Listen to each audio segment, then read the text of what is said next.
feutres font partie des outils que tu préfères. Mais bien souvent, tu n'es pas satisfait du résultat obtenu. Et en classe, j'entends certains dire « Ah, on dirait un coloriage de maternelle ». C'est vrai qu'au feutre, contrairement au crayon, on ne peut pas superposer, du moins pas à l'infini. Au-delà de 3 ou 4 couches, on risque de percer la feuille. Et les feutres, ce n'est pas non plus comme la peinture, avec laquelle on peut multiplier les touches. Bon, faut-il abandonner les feutres pour autant? Certainement pas. Dans ce tuto, je vais te montrer comment colorier autrement. Mais cette fois, j'aimerais que nous le fassions ensemble. Mets donc la vidéo sur pause et va chercher une feuille, un crayon et des feutres. Commençons par quelques règles de base. Bien sûr, tu peux superposer les couleurs. Mais dans ce cas, il faut commencer par le plus clair.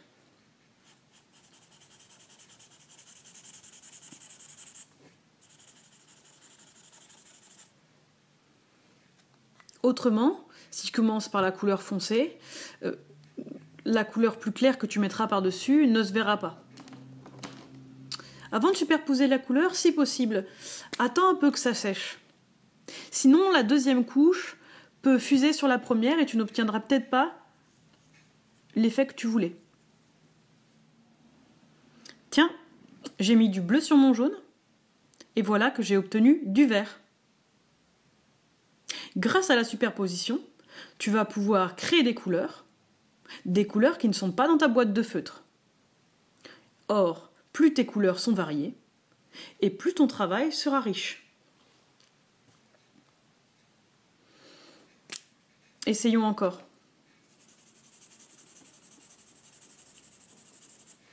Je pose du jaune.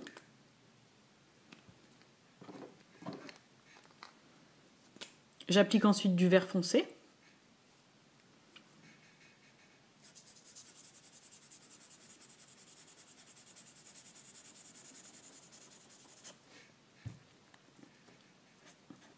Et j'obtiens donc une couleur qui n'était pas dans ma boîte de feutre.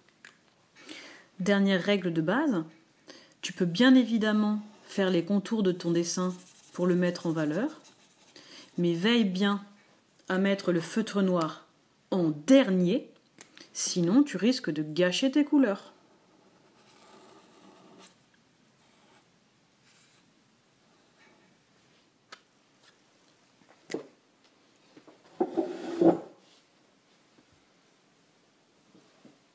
Ce qui est ennuyeux, c'est de colorier toujours de la même façon. Du coup, il faut essayer d'adapter son geste à l'objet représenté. Je vais te donner 5 exemples. Pour l'ours, je vais choisir des coups de feutre en biais et en laissant des traces. Comme ça, j'imite son pelage. Pour l'écorce du palmier, je préfère une série de hachures horizontales.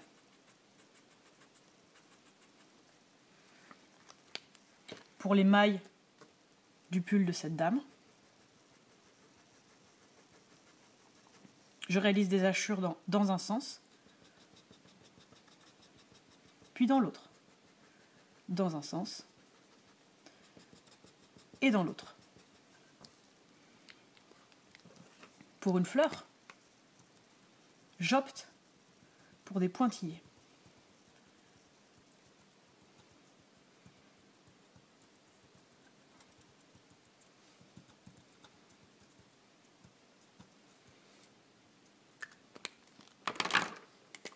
Et pour ce monsieur dans sa baignoire,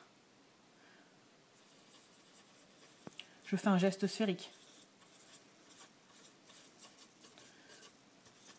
pour imiter le bain moussant. Une façon de t'amuser au feutre consiste à insérer des motifs dans ton dessin.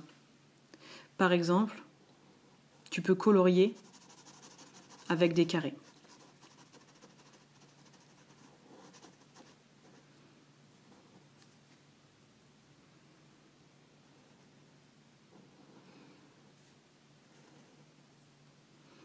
Si tu veux que tes carrés soient précis, je te recommande de faire le tour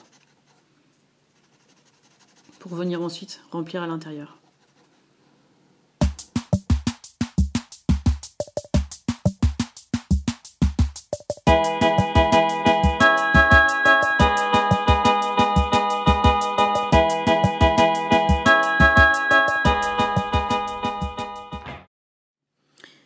Il y a encore une autre façon de mettre en couleur. Ça consiste à colorier avec des lignes. Tu peux par exemple délimiter ton dessin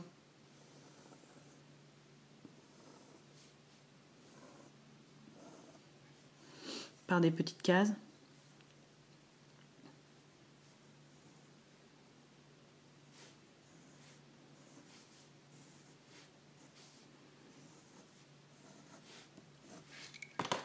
Et dans ces cases,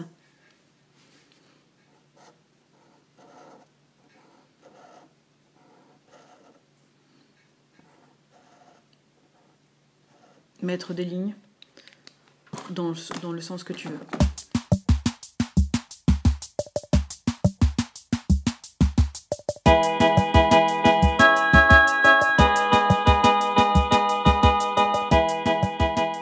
Je vais rester sur ce crapaud pour te montrer que l'on peut dessiner également avec des poids.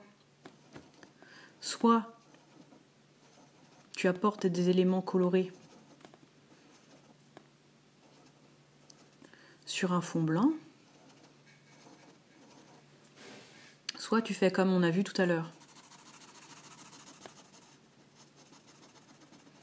Tu mets en couleur.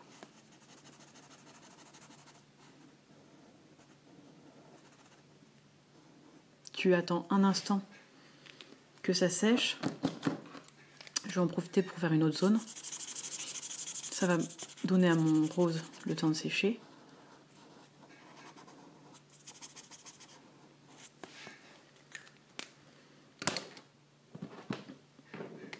Et ensuite, tu mets des pois d'une autre couleur.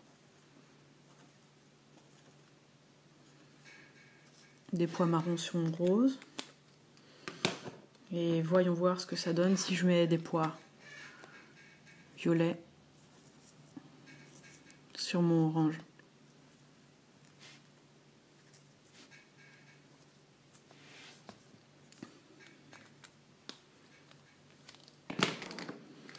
Mon dessin est presque fini. Je peux donc venir le repasser au noir.